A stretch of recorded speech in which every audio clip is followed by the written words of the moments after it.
Hello friends, welcome to my channel. आज की इस वीडियो में हम लोग Bihar state paper 1 TGT social science के प्रीवियस ईयर क्वेश्चन पेपर को आपके साथ डिस्कस करेंगे, वो भी यूथ कंपटीशन टाइम्स के बुक के अकॉर्डिंग। और इसके पहले की वीडियोस में भी हमने Bihar state paper 1 TGT social science के प्रीवियस ईयर क्वेश्चंस और प्रैक्टिस क्वेश्चंस को आपके साथ डिस्कस किया है। अगर अभी तक आपने उन वीडियोज़ को नहीं देखा है तो उन वीडियोज़ का लिंक आपको डिस्क्रिप्शन बॉक्स में मिल जाएगा, आप उसे जाके देख सकते हैं। तो बिना देरी किए चलिए आज का ये वीडियो स्टार्ट करते हैं। तो आज की इस वीडियो में हम लोग 20 मई 2024 के शिफ्ट 1 में पूछे गए क्वेश्चंस का डिस्कशन आपके साथ करेंगे। तो क्वेश्चन नंबर 1 है, वास्को डी गामा कहाँ का यात्री था? तो इस क्वेश्चन का सही जवाब हो जाएगा ऑप्शन बी, पुर्तगाल का। वास्को डी गामा पुर्तगाल का एक साहसी नाविक था जो 1498 ईस्वी में भारत के मालाबार तट पर अब्दुल मजीद की सहायता से पहुंचा था और तत्कालीन स्थानीय शासक जमोरिन ने उसका स्वागत किया था। फिर क्वेश्चन नंबर 2, सामंतवाद व्यवस्था में भूमि का मालिक कौन होता था? तो इस क्वेश्चन का सही जवाब है ऑप्शन सी, राजा। सामंतवाद व्यवस्था में भूमि का मालिक राजा होता था। फिर क्वेश्चन नंबर 3, सामाजिक संविदा प्रसिद्ध पुस्तक किनकी है? तो इस क्वेश्चन का सही जवाब है ऑप्शन ए, रूसो। सामाजिक संविदा यानी कि द सोशल कॉन्ट्रैक्ट पुस्तक के लेखक जीन जैक्स रूसो हैं। फिर क्वेश्चन नंबर 4, टीथे कर क्या था? तो इस क्वेश्चन का सही जवाब है ऑप्शन बी, धार्मिक स्तर। टीथे एक धार्मिक कर था जो अक्सर चर्च या धार्मिक संस्था को दिया जाता था और यह किसी व्यक्ति की आय पर 10% लगता था जिसके द्वारा चर्च के रखरखाव, वित्त पोषण या जरूरतमंदों की मदद होता था। फिर क्वेश्चन नंबर 5, मीन कैम्फ किनकी रचना है? तो इस क्वेश्चन का सही जवाब है ऑप्शन बी, हिटलर का। मीन कैम्फ जर्मन तानाशाह एडोल्फ हिटलर द्वारा लिखी आत्मकथा है और यह 2 भागों में प्रकाशित हुई थी। पहला भाग 1925 में और दूसरा भाग 1926 में प्रकाशित किया गया था। फिर क्वेश्चन नंबर 6, प्रथम विश्व युद्ध कब आरंभ हुआ? तो इस क्वेश्चन का सही जवाब है ऑप्शन ए, 1914 में। प्रथम विश्व युद्ध 28 जुलाई 1914 को प्रारंभ हुआ था और यह युद्ध 11 नवंबर 1918 को समाप्त हुआ था। फिर क्वेश्चन नंबर 7, 96 की घेराबंदी कितनी लंबी थी? तो इस क्वेश्चन का सही जवाब हो जाएगा ऑप्शन सी, 28 दिन। 96 की घेराबंदी 28 दिनों तक चली थी। यह अमेरिकी क्रांतिकारी युद्ध के अंत में पश्चिमी दक्षिणी कैरोलिना में की गई घेराबंदी थी जो 22 मई से 18 जून 1781 तक चली थी। फिर क्वेश्चन नंबर 8, लुई 16 20 वर्ष का था और उसका विवाह ऑस्ट्रियाई राजकुमारी डैश से हुआ था। तो इस क्वेश्चन का सही जवाब है option C, Marie Antoinette. Louis 16 20 वर्ष का था और उसका विवाह ऑस्ट्रियाई राजकुमारी मैरी एंटोनेट से हुआ था। फिर क्वेश्चन नंबर 9, लिब्रे डैश में मुद्रा की एक इकाई थी जिसे 1794 में बंद कर दिया गया। तो इस क्वेश्चन का सही जवाब है ऑप्शन डी, फ्रांस की। लिब्रे फ्रांस में मुद्रा की एक इकाई थी जो 781 से 1793-94 तक प्रचलन में था और इस मुद्रा को 1794 ईस्वी में फ्रांस के प्रचलन से बाहर कर दिया गया था। फिर क्वेश्चन नंबर 10, प्रथम विश्व युद्ध के दौरान रूस की वापसी ने मित्र देशों की सेनाओं को किस प्रकार प्रभावित किया? तो इस क्वेश्चन का सही जवाब है ऑप्शन ए, मित्र देशों की सेना जल्द ही जर्मनों से अधिक होने वाली थी। फिर क्वेश्चन नंबर 11, भारत में सबसे बड़ी जनजाति कौन है? तो इस क्वेश्चन का सही जवाब है ऑप्शन ए, भील। भारत में सबसे बड़ी जनजाति भील है और भील मुख्यतः गुजरात, राजस्थान और मध्य प्रदेश के पहाड़ी तथा जंगलों में निवास करते हैं और भील शब्द की उत्पत्ति द्रविड़ शब्द भील से हुई है जिसका अर्थ है धनुष।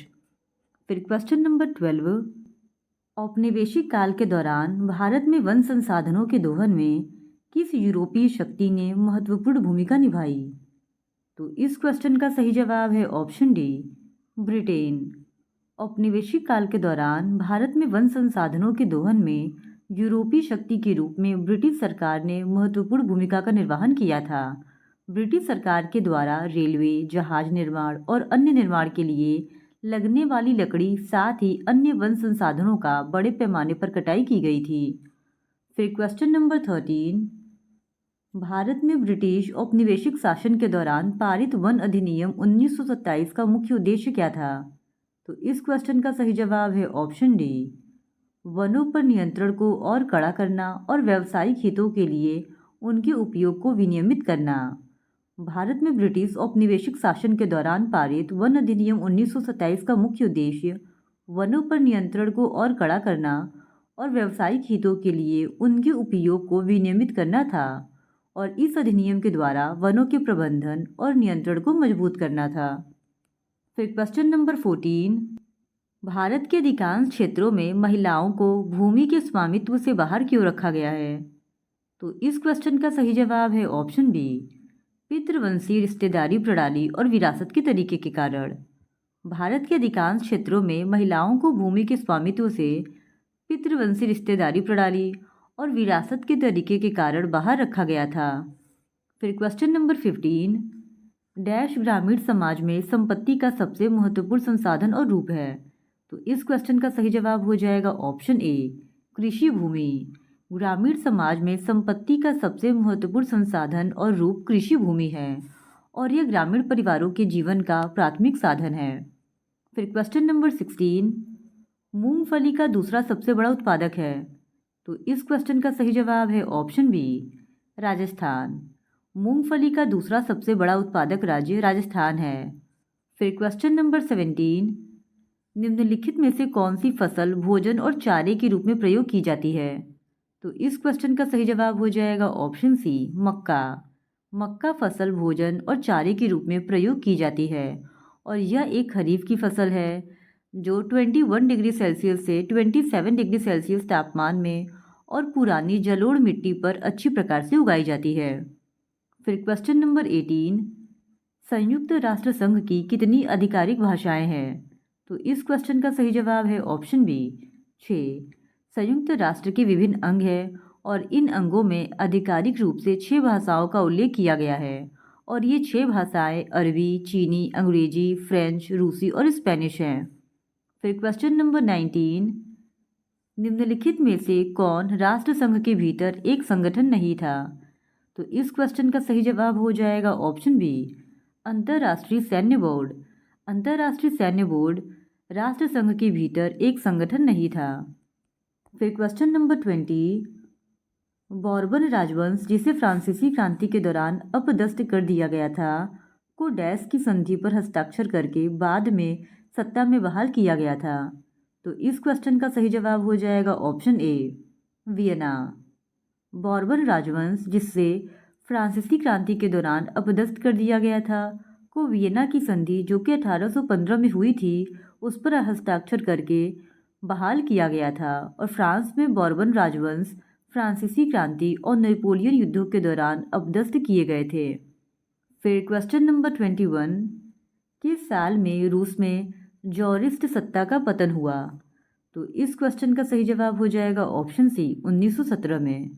रूस में जारशाही यानी जारिस्ट सत्ता का पतन 1917 में हुआ था और रूस में क्रांतियों के दौरान अर्थात फरवरी में हुई क्रांति के दौरान जार निकोलस द्वितीय को सत्ता से हटा दिया गया और उसके बाद एक अंतरिम सरकार का गठन हुआ और बोल्शिविकों के द्वारा अक्टूबर में क्रांति करके सत्ता पर से जारशाही का पतन कर दिया गया। फिर क्वेश्चन नंबर 22, जारिया अलेक्जेंड्रा थी? तो इस क्वेश्चन का सही जवाब है ऑप्शन ए, जर्मन मूल। जारिया अलेक्जेंड्रा का जन्म 1872 में जर्मनी में हुआ था और इसे अलेक्जेंड्रा फ्योदोरोवना के नाम से भी जाना जाता है। फिर क्वेश्चन नंबर 23, ब्रिटेन में लेबर पार्टी की स्थापना समाजवादी और डैश? तो इस क्वेश्चन का सही जवाब है option A, trade unionist. Labour party UK में एक राजनीतिक पार्टी है। इसकी स्थापना 1900 में हुई थी और ब्रिटेन में लेबर पार्टी की स्थापना में लोकतांत्रिक समाजवादियों और ट्रेड यूनियनवादियों के गठबंधन के रूप में हुई है। फिर क्वेश्चन नंबर 24, निम्नलिखित में से कौन सी एक फलीदार फसल है? तो इस क्वेश्चन का सही जवाब है ऑप्शन ए, दालें। दालें एक फलीदार फसल है और भारत विश्व में दालों का सबसे बड़ा उत्पादक और उपभोक्ता वाला देश है। फिर क्वेश्चन नंबर 25, 1916 में किसके नेतृत्व में चरमपंथियों ने कांग्रेस पर नियंत्रण हासिल कर लिया था? तो इस क्वेश्चन का सही जवाब हो जाएगा ऑप्शन बी, बाल गंगाधर तिलक। 1916 में बाल गंगाधर तिलक के नेतृत्व में चरमपंथियों ने कांग्रेस पर नियंत्रण हासिल कर लिया था और 1916 के आईएनसी के लखनऊ अधिवेशन की अध्यक्षता अंबिका चरण मजूमदार के द्वारा की गई थी और इसी अधिवेशन में तिलक के प्रयास के द्वारा आईएनसी और मोहम्मद अली जिन्ना के नेतृत्व वाली मुस्लिम लीग के बीच समझौता हुआ था। फिर क्वेश्चन नंबर 26, निम्नलिखित में से कौन सी घटना के बाद में असहयोग आंदोलन की वापसी का कारण बनी? तो इस क्वेश्चन का सही जवाब हो जाएगा ऑप्शन डी, चौरी चौरा घटना। असहयोग आंदोलन 1922 में चौरी चौरा घटना के बाद गांधी जी के द्वारा वापस ले लिया गया था और गांधी जी के द्वारा वापस लेने का कारण हिंसक भीड़ के द्वारा पुलिस थाने में आग लगा दिया जाना था, जिससे 22 सिपाहियों की मौत हो गई थी और हिंसा से बचने के लिए उनके द्वारा ऐसा किया गया था। फिर क्वेश्चन नंबर 27, 1939 में कांग्रेस के अध्यक्ष चुनाव में पट्टाभी सीतारमैया किससे पराजित हुए थे?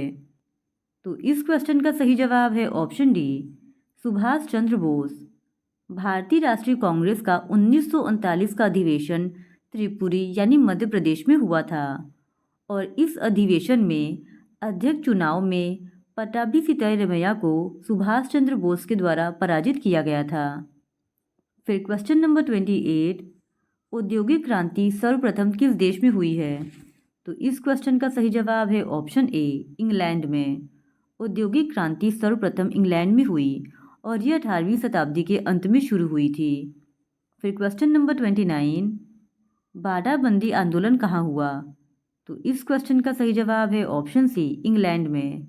बाड़ाबंदी आंदोलन इंग्लैंड में हुआ था।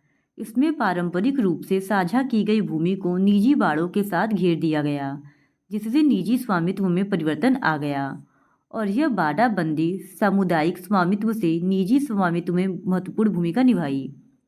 फिर क्वेश्चन नंबर 30, भूमंडलीकरण शब्द का इजाद किसने और कब किया? तो इस क्वेश्चन का सही जवाब है ऑप्शन बी, जॉन विलियमसन 1990। भूमंडलीकरण राजनीतिक, आर्थिक, सामाजिक, वैज्ञानिक तथा सांस्कृतिक जीवन के विश्वव्यापी समायोजन की एक प्रक्रिया है जो विश्व के विभिन्न भागों के लोगों को भौतिक और मनोवैज्ञानिक स्तर पर एकीकृत करने का सफल प्रयास करती है और भूमंडलीकरण शब्द का सबसे पहले इजाद संयुक्त राज्य अमेरिका के जॉन विलियमसन ने 1990 में किया था।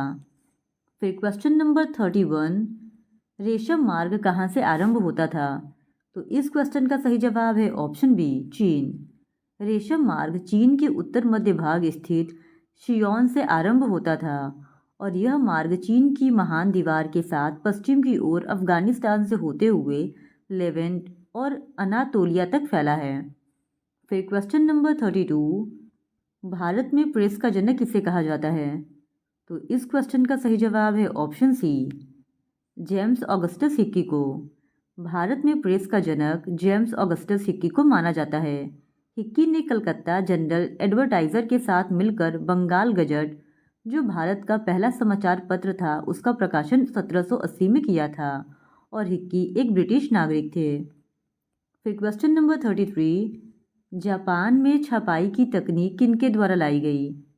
तो इस क्वेश्चन का सही जवाब हो जाएगा ऑप्शन बी, चीनी बौद्ध भिक्षुओं के द्वारा। जापान में छपाई की तकनीक चीनी बौद्ध भिक्षुओं के द्वारा लाई गई और छपाई की तकनीकी जापान में लगभग 768 से 770 ईस्वी में शुरू की गई थी।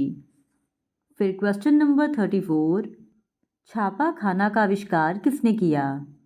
तो इस क्वेश्चन का सही जवाब हो जाएगा ऑप्शन ए, गुटेनबर्ग।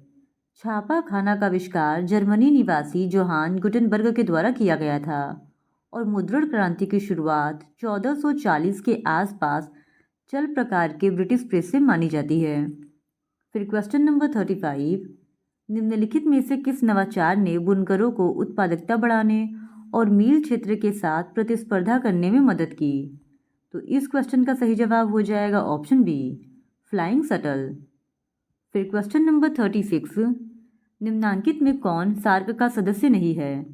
तो इस क्वेश्चन का सही जवाब हो जाएगा ऑप्शन डी, चीन। चीन सार्क का सदस्य देश नहीं है, जबकि भारत, पाकिस्तान, नेपाल, श्रीलंका, बांग्लादेश, भूटान, मालदीव और अफगानिस्तान सार्क के सदस्य देशों में हैं। फिर क्वेश्चन नंबर 37, रेड क्लिफ रेखा भारत को किस देश से अलग करती है? तो इस क्वेश्चन का सही जवाब हो जाएगा option D, Pakistan. Radcliffe रेखा भारत को पाकिस्तान से अलग करती है और भारत पाकिस्तान सीमा की लंबाई लगभग 3,323 किलोमीटर है, जो 1947 में देश के विभाजन की उत्पाद है। फिर क्वेश्चन नंबर 38, शिव समुद्रम जलप्रपात किस नदी पर स्थित है? तो इस क्वेश्चन का सही जवाब है ऑप्शन डी, कावेरी। शिव समुद्रम जलप्रपात कावेरी नदी पर स्थित है और इस जलप्रपात की ऊंचाई लगभग 98 मीटर है। फिर क्वेश्चन नंबर 39, भारत में दक्षिण पश्चिम मानसून का आगमन कब से होता है? तो इस क्वेश्चन का सही जवाब है ऑप्शन बी, 1 जून से। भारत में दक्षिण पश्चिम मानसून का आगमन केरल तट पर 1 जून को पहुंचता है और शीघ्र ही 10 जून और 13 जून के बीच में आंध्र पवनें मुंबई व कोलकाता तक पहुंच जाती हैं और मध्य जुलाई तक संपूर्ण उपमहाद्वीप दक्षिण पश्चिम मानसून के प्रभावाधीन हो जाते हैं। फिर क्वेश्चन नंबर 40, किस वर्ष से सरकार द्वारा पादप उद्यानों को वित्तीय तथा तकनीकी सहायता दी जा रही है? तो इस क्वेश्चन का सही जवाब हो जाएगा ऑप्शन बी, 1992 से। वर्ष 1992 से सरकार के द्वारा पादप उद्यानों को वित्तीय तथा तकनीकी सहायता दी जा रही है। फिर क्वेश्चन नंबर 41, भारत के किस राज्य में न्यूनतम जनसंख्या घनत्व है? तो इस क्वेश्चन का सही जवाब हो जाएगा ऑप्शन डी, अरुणाचल प्रदेश। भारत की जनगणना 2011 के अंतिम आंकड़ों के अनुसार भारत की न्यूनतम जनसंख्या घनत्व वाला राज्य अरुणाचल प्रदेश है, जहां का जनघनत्व 17 व्यक्ति पर वर्ग किलोमीटर है, जबकि भारत का सर्वाधिक जनघनत्व वाला राज्य बिहार है, जहां का जनघनत्व 1106 व्यक्ति पर वर्ग किलोमीटर है। फिर क्वेश्चन नंबर 42, आधिकारिक रूप से कितने वर्षों पर जनगणना होती है? तो इस क्वेश्चन का सही जवाब है ऑप्शन बी, 10। आधिकारिक रूप से 10 वर्षों पर जनगणना होती है। फिर क्वेश्चन नंबर 43, निम्नलिखित में से कौन सा उम्र समूह कार्यशील जनसंख्या है? तो इस क्वेश्चन का सही जवाब हो जाएगा ऑप्शन बी, 15 से 60। किसी भी देश में कार्यशील जनसंख्या का अधिकांश भाग 15 से 59 आयु वर्ग में होता है तथा शेष आयु वर्ग में प्राय आश्रित जनसंख्या होती है। फिर क्वेश्चन नंबर 44, निम्नलिखित में से कौन सा देश भारत के साथ सबसे छोटी सीमा साझा करता है? तो इस क्वेश्चन का सही जवाब हो जाएगा ऑप्शन डी, अफगानिस्तान। अफगानिस्तान देश भारत के साथ सबसे छोटी सीमा साझा करता है और भारत अफगानिस्तान 106 किलोमीटर की जो सीमा है वो साझा करते हैं। फिर क्वेश्चन नंबर 45, श्रीलंका को स्वतंत्रता कब मिली? तो इस क्वेश्चन का सही जवाब है ऑप्शन बी, 1948 में। श्रीलंका को सिलोन राज्य के रूप में स्वतंत्रता 1948 में मिली थी और अगले 24 वर्ष तक वह ब्रिटिश राष्ट्रमंडल के अधीन रहा और उसने 1972 में अपना नाम बदलकर श्रीलंका कर लिया और एक गणतंत्र देश बन गया। फिर क्वेश्चन नंबर 46, मापनी क्या है? तो इस क्वेश्चन का सही जवाब है ऑप्शन ए, अनुपात। मापनी एक अनुपात है और मापनी मानचित्र पर दिखाए गए संपूर्ण पृथ्वी या इसके किसी आंशिक भाग के साथ मानचित्र के संबंध को दर्शाता है। फिर क्वेश्चन नंबर 47, पृथ्वी के अक्ष के सिरों को कहते हैं? तो इस क्वेश्चन का सही जवाब हो जाएगा ऑप्शन सी, ध्रुव। पृथ्वी के अक्ष के सिरों को ध्रुव कहते हैं। उत्तर ध्रुव एवं दक्षिण ध्रुव के मध्य खींची गई रेखा को विषुवत वृत्त कहा जाता है और यह सबसे बड़ा वृत्त है। फिर क्वेश्चन नंबर 48, दुनिया की प्रदूषित नदियों में शामिल है? तो इस क्वेश्चन का सही जवाब हो जाएगा ऑप्शन डी, गंगा। गंगा नदी दुनिया में प्रदूषित नदियों में शामिल है। फिर क्वेश्चन नंबर 49, भारत किस महाद्वीप में स्थित है? तो इस क्वेश्चन का सही जवाब है ऑप्शन ए, एशिया।